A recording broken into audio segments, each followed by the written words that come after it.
Hello guys, Wahoo here, back with another video. This time around we got some news, or actually it's a leak that we actually got. That's at least what I've heard. It's a leak. I haven't, read the whole post here, but I heard it's a leak that wasn't supposed to come out. So recently we had, the end of the year review, whatever thing that all companies do to their shareholders, and one of them, some of the stuff got leaked onto,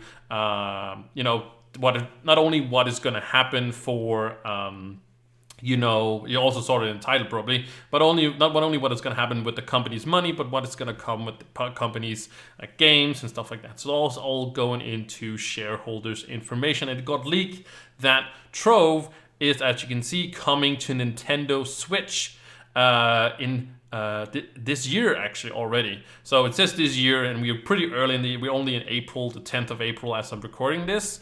So Wizard 101 and Pirate 101 may also come to some consoles. So if you just want to read this by yourself, it's on Massively Overpowered. They're great guys and girls over there at Massively Overpowered. You should check out their stream. They stream Trove once in a while, especially when there's an event going on. They check it out and stuff like that. Pretty fun, small stream for sure. But it's also linked in the description, so you guys can check out the... I'll see if I can find their Twitch channel, but it's also on the website, so you can just go check it out there. But you're gonna find the post, you're gonna find that for sure. I'm gonna remember to get that one at least on it. But let's jump into the article. So Trove is coming to Nintendo Switch this year. Again, I want to say Nintendo Switch, if Trove was coming to Nintendo Switch, that would be kind of crazy in a way, because... well, we do have, Trove on both PS4 and Xbox, and that's all great and neat and dandy and all that stuff. But Nintendo, is a big company, and if it should go on that platform, pretty big for Trove at least. I don't know what consoles they think that Wizard and Pirate is gonna go on, but yeah, we'll see. At least maybe Trove is just the game to do it. But let's jump into reading the article. Whenever you are a dino tamer, ruthless pirate, or dashing superhero, well, gotta say, you'll soon be another platform to join. Trove Gamigos partnered with partnered company Media and Games Invest Group. That's the basically the group that they partnered with, if that makes any sense. But it's like it's two different groups, but it's kind of complicated. Let's not go into that. Released a report first noticed by Trovosaurus that indicate that the studio is beginning Trove to come to Nintendo Switch sometime this year. And when I say sometime this year, I would not say summer. I would probably say end of the year, but all these you can probably click and there's more information about it as well. So we're planning on releasing Trove, which currently available on PC, Xbox, and PlayStation.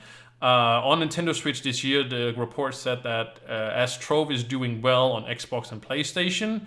So I don't know. I don't know how big the things or how big the communities are, but I've always kind of got the feel that PC was the biggest platform, then you got PlayStation, and then you got Xbox, like Xbox being the smallest, but I don't know the size of it. Like, I just know that PC is the biggest one, and I know that either Xbox and PlayStation is below that, at least. That's facts. I know, but I don't know the sheer size of them as it is. I don't know, it might be more recommended on the PlayStation's, store, or the Xbox stores and stuff like that. It being free, and whatnot, and Steam for, of course, PC. We expect it to also do well on Xbox Switch. I think it would do great on the Xbox Switch. I would actually think it would, because Trove is more of a simple game and could definitely be switched over, no pun intended, but be switched over to the Switch, which one of the best-selling consoles in 2019 to 2020. Oh, that's cool. I didn't know that about the Switch, but that's awesome. I think Diablo Immortal is also coming to the Switch, as far as I remember, but it's also coming to phones. Maybe Trove would come to phones. That would be great. That would be, if it came to phones, I would be very happy to play Trove on my phone. That would be for sure, because I think, again, Trove could be a game that could, because of the simplicity of it, and I think it could do so as well. But anyways, we're talking about the Switch. Played significantly more than PlayStation, Xbox by younger gamers who are Trove core target audience. I don't feel like a young gamer. So all youngsters are playing Trove, and then the old boomer who is also playing it. So hey, that's the demographic, guys. You know, we got all the youngsters and then the old boomer guy. Anyways, let's continue. The company says that got a boost in MMOs from the COVID years. Oh, COVID year on, which would like capitalism. Okay, so yeah, because of people playing, at home, being at home. I think every game saw a boost in that because everybody was home. Everything was about that, right? With several updates to our key game, we sustained momentum. Arcade, Fiesta Online, and Trove had several updates and larger DLCs, which also showed that the input of our internal game development is further increasing. So that is great to hear that. They say larger DLCs and stuff like that.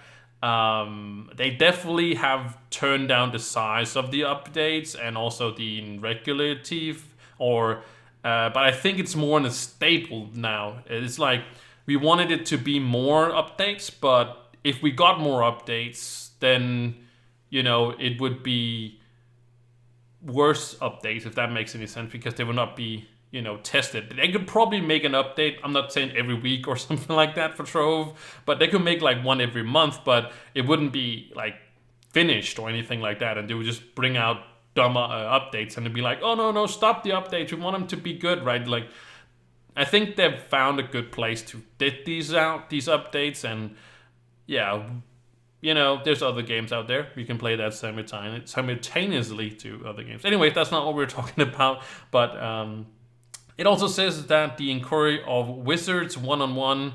I actually never played that game, Wizard one-on-one, but I've heard it's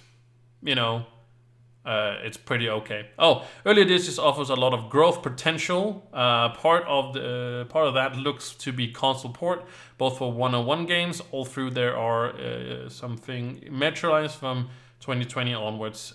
MGI, that's what it's called, Media and Games Invest Group, said that the knowledge of the Kingsley players want to more content and mobile edition of the game as well through non-specific promises were made regardless. And if you are curious, no, the report did not mention Rift at all. So there's not something to do with Rift, but all the other ones as well. So yeah, that's the article that we talked about, or that is in question. So, basically, maybe I should have said this in the beginning, but why I'm making like this or talking about this is because if they're trying to get it on the Switch, again, there's nothing we know for certain. I just want to make that clear. There's nothing we know for certain. But if they are trying to put it on the Switch, it means that Trove is at least doing good enough, and Trove is what we mostly play on this channel, right? So, or create content at least for, So, if that's at least that game would survive, if suddenly they just didn't want it to continue some games that just died out, then at least we know that Trove is at least doing good enough to put on the Switch, or they have faith in putting it on the Switch. So I just wanted to mention this. Again, it's linked in the description if you just want to read it or you want to, show it to your friends or whatever. It's linked in the description, and that's it. I don't have more to add to this one. Thank you so much for watching, and I hope to see you in the next one. Bye!